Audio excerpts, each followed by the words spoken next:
17 bölüm.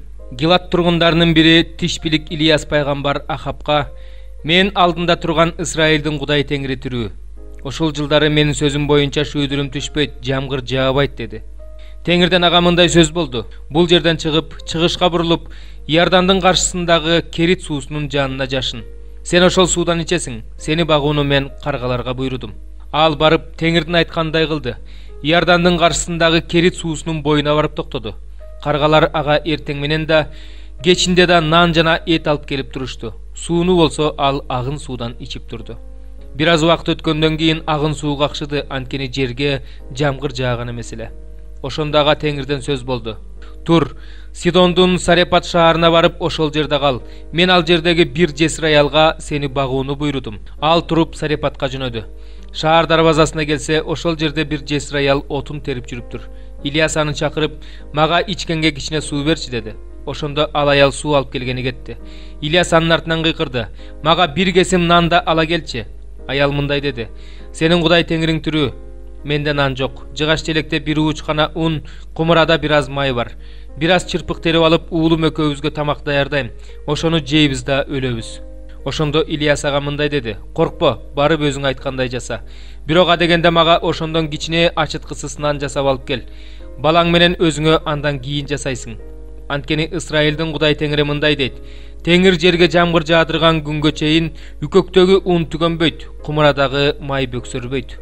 Аял барып Ильяс айткандай кылды. Ильяс, аял жана анын үй бүлөсү бир топ убакыт жан багышты. Теңирдин Ильяс аркылуу айткан сөзү боюнча үкөктөгү ун түгөнгөн жок, кумурадагы май бөксөргөн жок. Ушундан кийин ал аялдын үйдүн ээсинин баласы ооруп калды. Оорусу катуу болгондуктан анын дем алуусу токтоп калды. Ошондо аял Ильяска: "Кудайдын кишиси, мага кандай каршылыгың бар? Сен менин күнөөлөрүмдү эсиме салып, баламды өлтүргөнү келдиңби?" деди. Ильяс аялга: "Мага уулуңду бер" деди. Анан ал аялдын колунан баланы алып, өзү жашаган үстүнкү бөлмөгө алып барып, төшөгүнө жаткырды. Анан Теңирди чакырып мындай деди: "Кудай Теңирим, мен үйүндө жашап жаткан бул жесир аялга да жамандык кылып, уулун өлтүрүп коесуңбу?"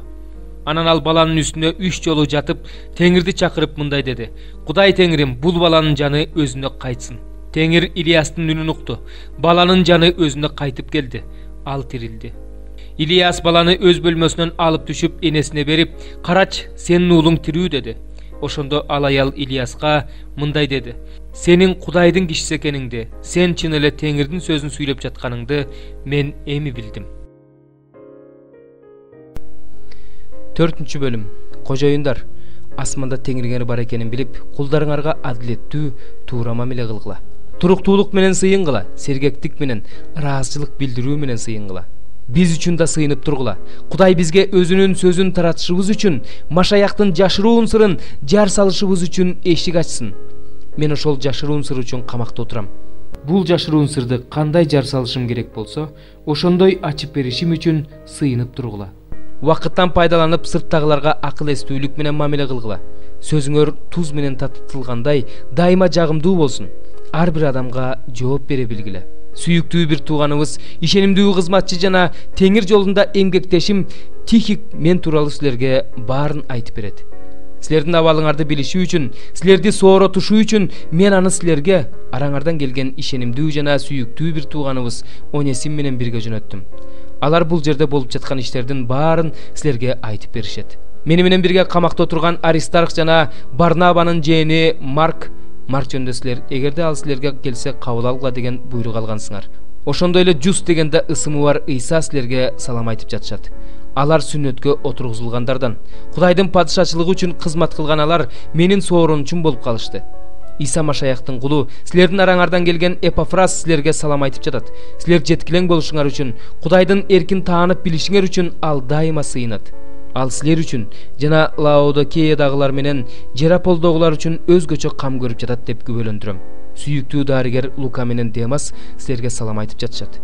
Лаодикеядагы бир туугандарга жана Нимпанга, анын үйүндө чогулган жыйынга салам айтып койгула.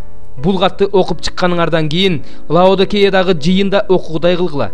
Лаодикеядан келген катты силер да окугула. Архипке айтып койгула. Теңирден алган тапшырмасын аягына чыгарсын. Мен, Павыл, бул саламды өз колум менен жазып жатам. Менин туткунда жүргөнүмдү унутпагыла. Кудай баарыңарга ырайымын төгө берсин. Амин. 47-бөлүм. Анан ал мени кайрадан ибадаткананын дарбазасына алып келди.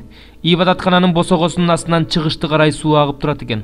Анткени ибадаткана чыгышты карап турчу. Суу ибадаткананын оң жак капталынын астынан чыгып, курмандык чалынуучу жайдын түштүк жагына агат экен. Анан ал мени түндүк дарбазасы аркылуу чыгарып, сырткы жол менен, чыгышты көздөй кеткен жол менен алып өтүп, сырткы дарбазаларга алып келди. Суу ибадаткананын оң тарабынан агып чыгат экен. Ал адам чыгышты карай басып, колундагы жип менен миң чыканак ченеп, мени суу менен алып жүрдү. Суу кызыл ашыктан эле.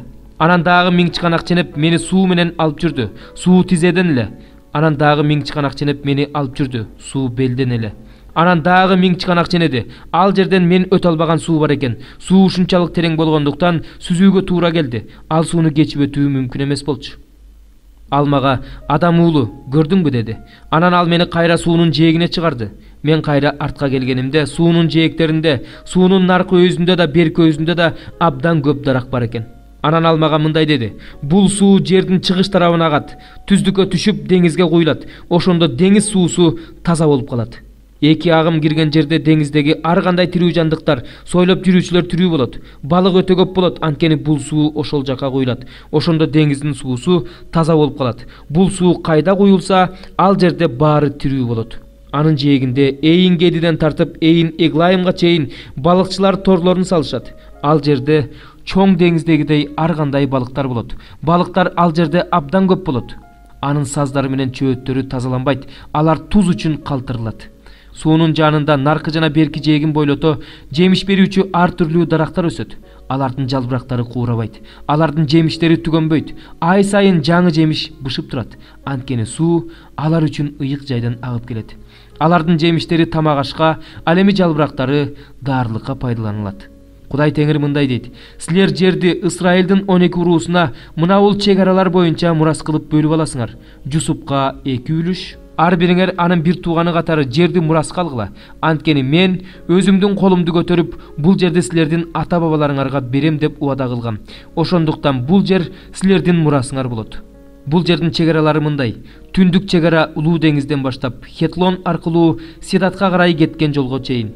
Дамас жана Хамат чек-араларынын ортосундагы Хамат, Бейрот, Сибрайым, Хабран чек-арасынын жанындагы Хатсейр Атикон, деңизден тартып Дамас чек-арасынын жанындагы Хатсар Эйнанга чейин. Түндүктү карай кеткен Хамат чек-арасы бул түндүк чек-ара. Ал эми чыгыш чек-арасын Хабран менен Дамастын, Гилат менен Исраил жеринин ортосунан Иордан бою менен түндүк чек-арадан чыгыш деңизине чейин белгилегиле. Бул чыгыш чек-ара. Түштүк чек-ара түштүк жактагы Тамарадан Кадеш сууларына чейин агын сууну бойлоп Улуу деңизге чейин кетет. Бул түштүк чек-ара. Батыш чек-ара болсо Улуу деңиз түштүк чек-арадан Хаматка алып баруучу жолдун каршысындагы жерге чейин. Бул батыш чек-ара. Мына ушул жерди өз ара Исраил уруулары арасында бөлүп алгыла. Ал жерди өкчөмө таш боюнча өзүңөргө жана араңарда жашап жаткан, силердин жериңерде балалуу болгон чет жерликтерге мурас кылып бөлүп бергиле.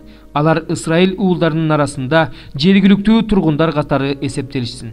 Исраил урууларынын арасында силер менен бирге мурас бөлүп алышсын. Чет жерлик адам кайсы урууда жашаса, ага мурасты ошол уруудан бергиле дейт Кудай Теңир. 102 забур. Менин жаным Теңирди даңкта. Менин бүт ички дүйнөм анын ыйык ысымын даңкта. Менин жаным Теңирди даңкта. Анын бардык жакшы иштерин унутпа. Ал сенин бардык мыйзамсыз иштериңди кечирет. Сенин бүт ооруларыңды айыктырат. Сенин өмүрүңдү көрдөн куткарат. Сага ырайымы менен, марттыгы менен батасын берет. Сенин жакшы каалоолоруңду аткарат. Жаштыгың бүркүттүкүндөй жашырат. Ыза болгондорго Теңир чындык жана адилеттик көрсөтөт. Ал өзүнүн жолдорун Мусага, өзүнүн иштерин Исраил уулдарына көрсөттү. Теңир кеңпейил жана ырайымдуу, абдан сабырдуу жана абдан ырайымдуу. Ал аягына чейин каарданбайт, ал түбөлүк кыжырданбайт.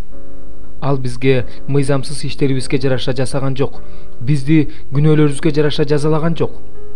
Анткени асман жерден кандай бийик болсо, Кудайдан корккондорго анын ырайымы ошондой зор. Чыгыш батыштан кандай алыс болсо, ал биздин мыйзамсыз иштерибизди бизден ошончолук алыстатты. Атасы балдарына райым кылгандай, Теңир өзүнөн корккондорго райым кылат. Анткени ал биздин түзүлүшүбүздү билет, биздин топурак экенибизди билет. Адамдын өмүрү чөп сыяктуу. Ал талаадагы гүлдөй гүлдөйт. Анын үстүнөн шамал жүрсө, ал жок болот. Ал өскөн жер аны тааныбай калат. Ал эми Теңирдин райымы андан корккондорго кылымдан кылымга, анын чындыгы анын келишимин сактаган, анын буйруктарын унутпай аткарган уулдарынын уулдарына Теңир өз тактысын асманга орнотту. Анын падышалыгы бардыгына ээлик кылат. Теңирдин сөзүнө баш ийип, анын сөзүн аткарган анын күчтүү периштелери Теңирди даңктагыла. Анын бүт кошуундары, анын эркин аткарган кызматчылары Теңирди даңктагыла. Анын бардык иштери, ал бийлик кылган бардык жерде Теңирди даңктагыла. Менин жаным Теңирди даңкта.